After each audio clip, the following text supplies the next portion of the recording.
Hi, my name is Michael de Podesta, this is me, and this is a short talk about my low carbon home.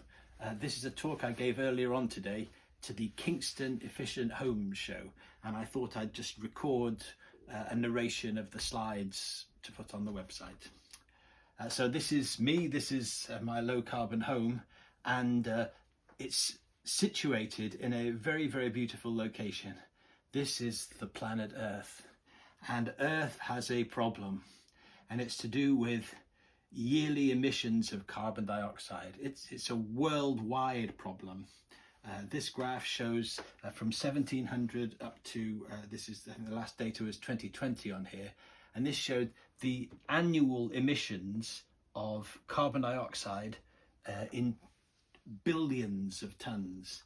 And around about 2020, we were emitting roughly 36 billion tons a year. So there are 8 billion people on Earth, very roughly. So it's about 4 tons per person.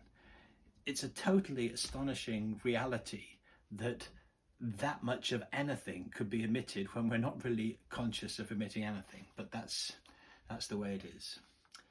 And this is causing the temperature of the Earth to rise. This is the global temperature anomaly. So that's the temperature anomaly that's happened, the temperature changes since the baseline of 1850 to 1900. Each blue dot is an estimate of the Earth's temperature from meteorological records. The grey lines are the uncertainty estimate, and the red line shows the running average. And as you can see, it's so the things began to warm up somewhere around here. There's some kind of hiatus during the 40s, and then things really kicked off here. So why does this matter? Well, this is my life. So I was born in 1959. My planned date of death is 2040. And so this isn't really going to be a problem for me. In my life, back here, I didn't experience any of the climate change. Remember, this slope is just a degree or 2 per century. So it's only a few hundredths of a degree per year. And nobody has any consciousness of that. We have much bigger year-to-year variations in temperature. But the statistics reveal it, and it's very serious.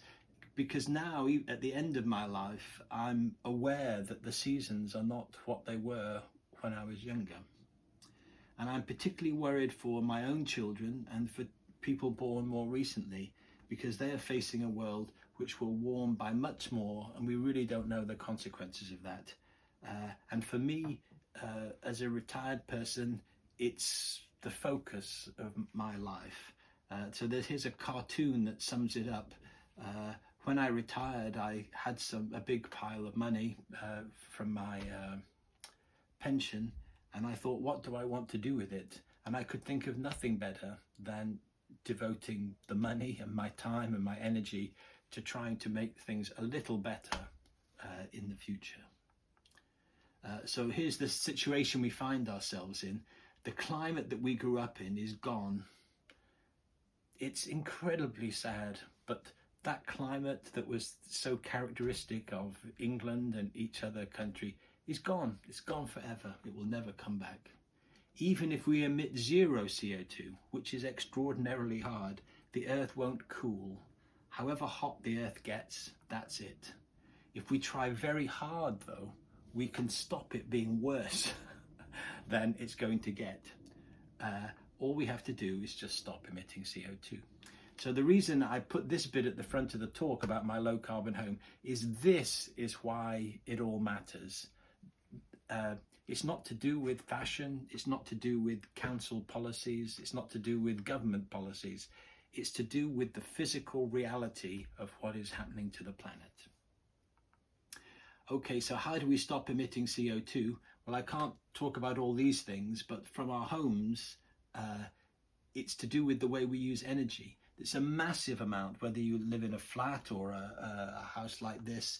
It amounts to more than 30% of the total of UK carbon dioxide emissions.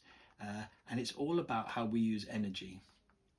So this is a representation of the typical house. And very roughly, each kilowatt hour of gas or electricity we use is about there's about 0.23 kilograms of carbon dioxide emitted associated with our consumption of that amount of energy. So the kilowatt hour is the standard unit of energy that we get on our bills. And a typical UK household uses 2,900 kilowatt hours per year. And that corresponds to an emission of about 600 or so, nearly 700 kilograms. That's about 0.7 tons rounded up. And for gas, the typical household uses 12,000 kilowatt hours, and that corresponds to about 2,700 kilograms, or about 2.7 tons. So here, these emissions of 0.7 tons are at the power station, so typically the gas-fired power stations that comes out the chimney. Here, the emissions happen in your boiler, and they go out the flue of your boiler. Totally astonishing that a house can emit 2.7 tons of something without anybody inside the house being conscious that anything is leaving the house at all. But together, a typical household is emitting something like 3.4 tons. So what I want to do is first I'll talk about the things I've done to my house, but what I want to tell you first is how you can become aware of how much carbon dioxide is leaving your house. And the key thing is to read your electricity and gas meters. And I would urge you to try to get in the habit of reading them once a week. Put a little thing in your diary to remind you. Just takes 5 minutes, but I hope I'll show you how insightful it is about the effect you're having on your home. So let's look at the carbon dioxide emissions from my home from gas. So this is a graph. It's showing this is 2018, 2019, 2020, right up to 2023. And up here is the number of kilowatt hours of electricity that I've used. So I've just taken away the first reading in order to plot this. Now, in order to get the kilograms of carbon dioxide emitted, I need to take these numbers and multiply them by 0.23, because every kilowatt hour results in 0.23 kilograms of CO2 emissions. So you can see I've read the meter once a week going through the winter here, and then so this is the summer, and the winter we're using a lot of electricity again, and so on. So let's do this, and you see you get the same graph, but now these units here are kilograms of CO2. Rather irritating if they go off the side of the screen, but if you download the PowerPoint slides, you'll be able to see that properly. And you can see here that in this winter from 2018 to 2019, the house emitted very roughly 3.5 tons of carbon dioxide. It's absolutely staggering to realize. I was staggered to realize it was coming from my home. The next winter, we emitted only about 3 tons. That's better. The next winter, we only emitted 1.7 tons, getting better. Now we emit 0. So what did we do in order to make these changes? So here we had triple glazing installed, and you can see it's making 10 to 15% difference on the energy consumption. Here we had external wall insulation installed, and you can see that's really reduced the heating demand. So instead of, it's reduced it, these two measures together have reduced it by about half. So we only need half as much energy to heat the house. And then we had a heat pump installed, and now at this point we were just using gas for cooking, and then here we had an induction hob put in, and now we've had this disconnected. So those are the steps we took to reduce the carbon dioxide emissions from gas. Let's take a look at it from electricity. So here's the graph. Again, this is showing, I'm sorry it's off the side of the screen, it's showing kilowatt hours up here. And again, I've just subtracted the first reading. To get to kilograms of CO2, we again multiply by 0.23 kilograms of CO2 per kilowatt hour. So again, we get a graph which looks the same shape, but now this axis is kilograms of carbon dioxide. And so you can see in the year 2019, we emitted about 0.75 tons, and you can see there's it's pretty uniform from summer to winter. It didn't change very much. Then here we emitted only 0.61 tons, so that's down rather a bit, and you can see something happened here. So we seem to be using no electricity whatsoever, and then we're emitting lots in the winter, and then in the next year it was about 0.62. So we seem to have gone down from about 0.75 to about 0.62. So what did we do? Here we put some solar panels. We installed them in November, so there's not much sunlight around, and it didn't seem to make much difference until we put a battery in, and then the solar panels and the battery together took us off grid completely for several months, which was a wonderful feeling. Then we had a heat pump installed, so now we're no longer, at this point we're no longer heating with gas, and so you can see in the winter we're using electricity to heat the house, and the electricity use, the rate of use goes up, and we've just had some extra solar panels installed here. So you can see, using this technique of reading the gas meter over many years, it's very boring at first, but after a year or two you begin to understand how your house is emitting carbon dioxide. And systematically we've gone from emitting about 4.2 tons per year. Doing each step we've come down, and now we're about 0.75 tons. And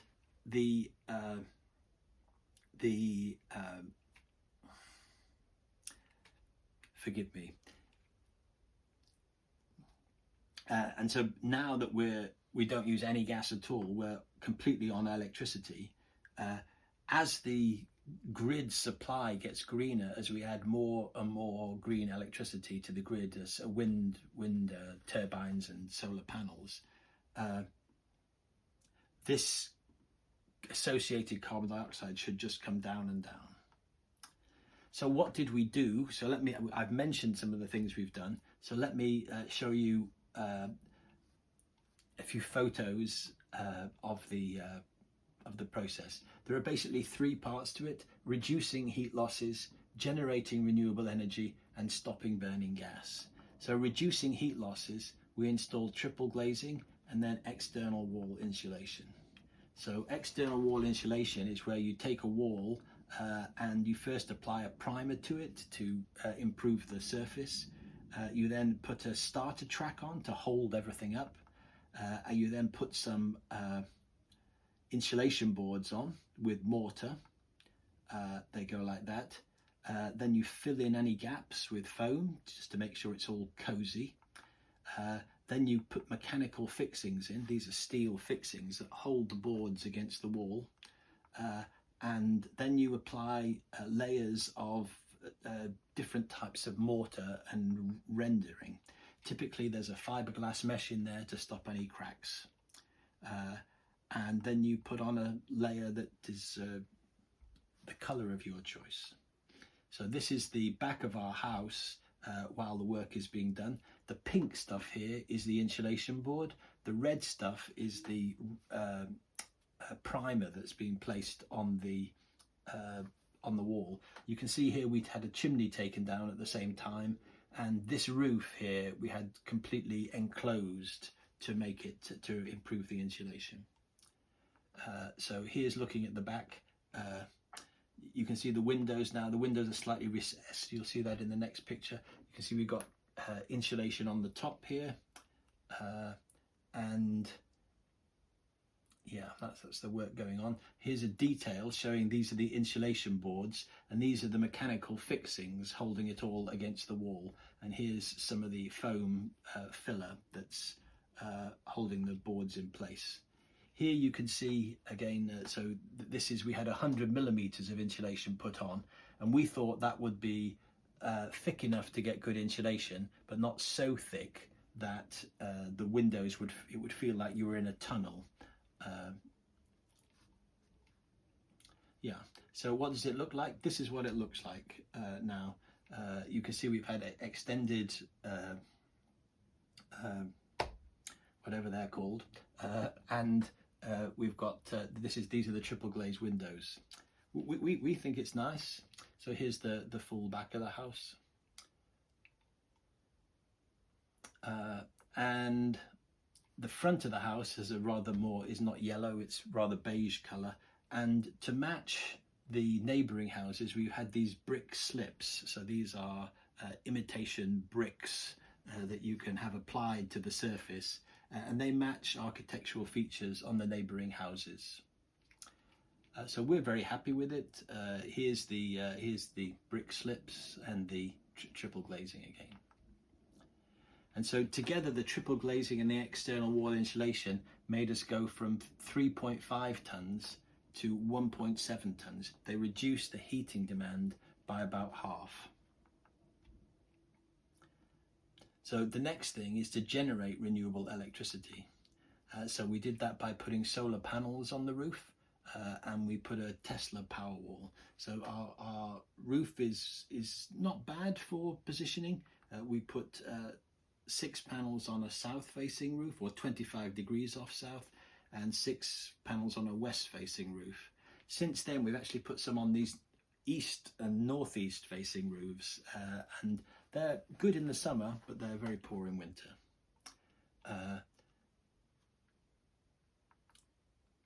So here's the battery, which lives in the porch. It's a Tesla. Whoa!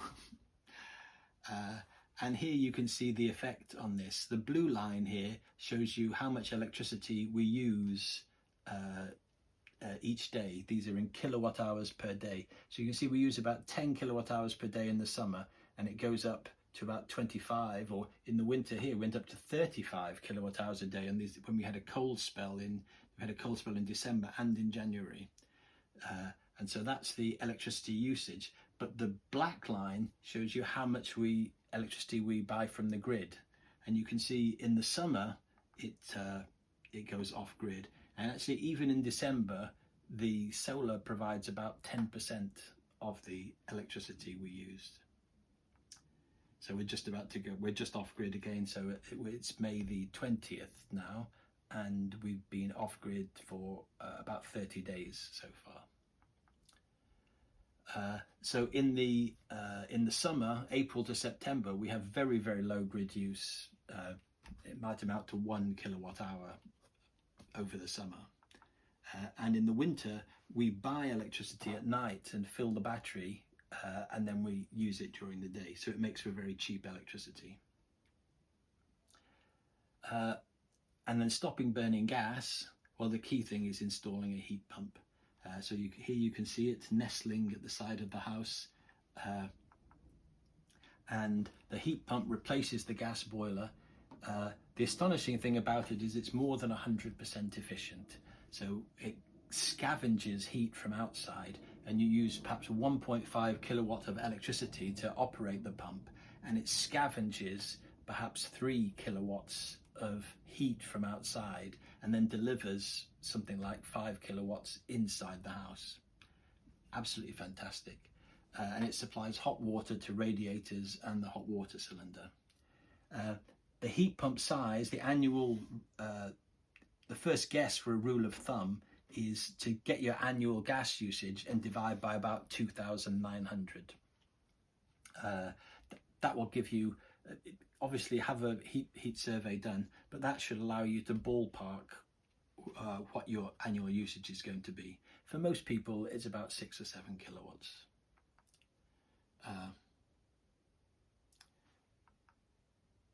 So the heat pump, we put electricity into it and cold water, and out comes hot water into the house. So this is a graph. It's slightly complicated, so I'll just take my time. This was taken over 2 months, not in this winter, but it was in the previous winter, the winter of 2021-2022.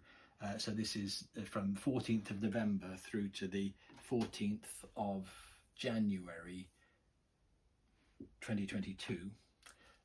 And it shows 3 temperatures. Here's the temperature in degrees Celsius, and this is the outside temperature. This is the flow temperature in the radiators, temperature of the water in the radiators, and the yellow line is the internal temperature. And you can see that the way a heat pump operates is it doesn't just supply a very high temperature water all the time and then switch off for a while. What it does is it slowly adjusts the temperature to which it heats water to match the outside temperature. So this system doesn't have a thermostat to switch it on and off. All it does is measures the outside temperature and works out what temperature to make the water in the radiators. So you can see, for example, here it went down to below 0 overnight, and the water in the radiators heated to above 40 degrees Celsius. And then the next day it was quite warm, it went over 10 degrees, and so the temperature of the water in the radiators went down to below 30. And so you see you get this matching pattern all the way along. But the internal temperature didn't vary by more than about half a degree from over this period. It was about 21 degrees. And the average efficiency was 340% over that period. So a COP of 3.4 over that period. Now, what did it all cost? Well, it cost loads of money. It always feels quite prurient sort of finding out what other people have paid for things, but this is the grim reality. The triple glazing we had done first, and so that's basically all the windows and doors in the house, came to about £10,000. The external wall insulation was very expensive. It was £25,000, and that was it would have been a bit less, but we had the roof done, and we had to have some of the render on the outside of the house was falling off, so we had to have that taken off and redone before we could apply the external wall insulation. So I think that was for 330 square meters of insulation on the house, and so you should be able to work out how many pounds per square meter. I think they say a guideline figure is £100 per square meter, but it tends to be a bit more than that now. We had solar panels put on, and they were very cheap, £4,200. That was partly, it was cheap because we had scaffolding up and somebody could just come on and bang them on. The battery was very expensive, £10,000, and I don't know if I'd recommend a Tesla battery again. We're very, very happy with it, but there are probably better value propositions out there.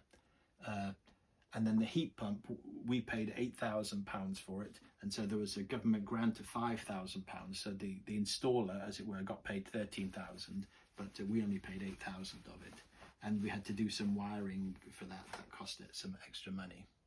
We also had other works done, so we had an EPC test done. I installed a system for monitoring the heat pump. It's this electronic system that measures how it's working every 2 minutes. That's what made the previous graph.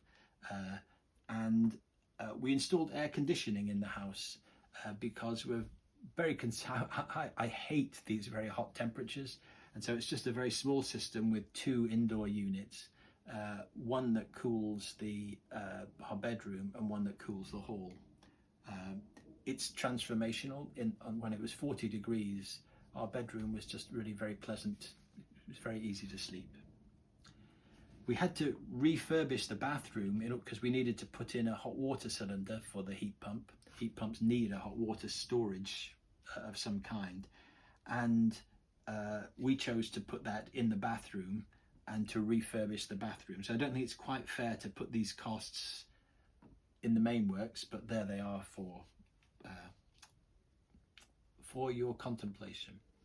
So what are the running costs now? Well, it's very difficult to say exactly difficult to make a direct comparison between what they were and what they are now. So before, when energy was cheap, we spent about £1,600 a year on electricity and gas. So you can see, look at these things, beautiful, isn't it? The electricity was 25 pence a unit, and the gas was 3.5 pence a unit. Now, when electricity is very expensive, we're paying about £366 a year. I think this number would be about £3,500 if we had stuck with if we hadn't made any changes. So you could say we're saving about £3,000 a year. This is just the last year. So if you say the cost was £60,000, then if you save £1,000 a year, that's a return on investment of 1.6%.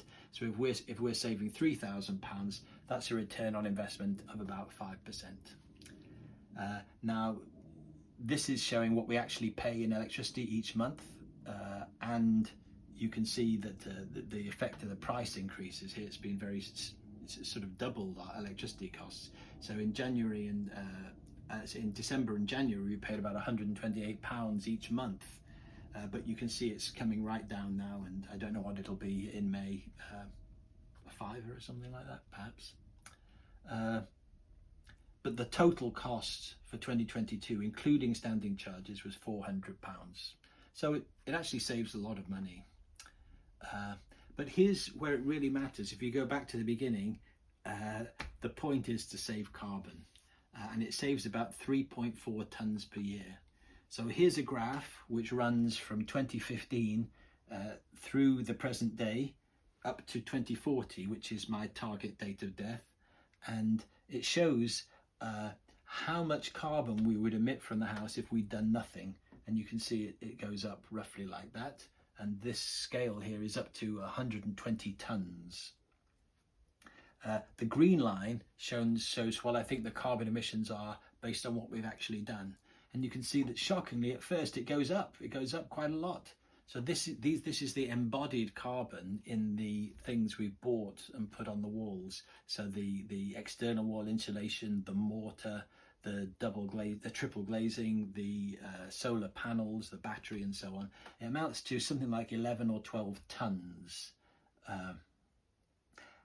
But you can see here that the slope, the rate at which we emit carbon, then goes right down, and somewhere right about here, the middle of 2023, which is sort of about now, we're now starting to have put less carbon dioxide in the atmosphere than we would have done previously. So over my lifetime, it's about saving 80 tonnes that would have gone into the atmosphere, but which now won't.